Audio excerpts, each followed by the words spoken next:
அதுவும் இல்லாமல் இந்த ரவுண்ட் ரவுண்ட் இயரிங்ஸ் அது வந்து ரொம்ப லைட் வெயிட்டு, காது இழுக்காது நம்மளுக்கு. பட் சூப்பராக இருக்குது.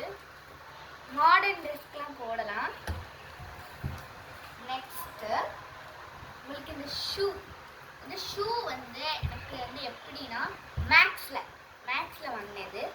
மேக்ஸில் வந்து ரொம்ப குவாலிட்டியாக சூப்பரான ஷூஸ்லாம் இருந்துச்சு. அங்கே நிறைய கடைலாம் உண்டா, அதில் ஒரு கடை தான் இந்த மேக்ஸ், அதில் தான் வாங்கினேன். நெக்ஸ்ட்டு எனக்கு பிடிச்ச வந்து பிரின்சஸ் ஸ்டோரி புக். இந்த ஸ்டோரி புக்ஸில் நிறைய ரேப்பன்ஸரோட ஸ்டோரிஸ், அப்புறம் வந்து சிண்ட்ரெல்லாவோட ஸ்டோரிஸ். நான் மெயினாக ஒன்று காட்டுறேன் உங்களுக்கு. இந்த கலரிங் பேஜ்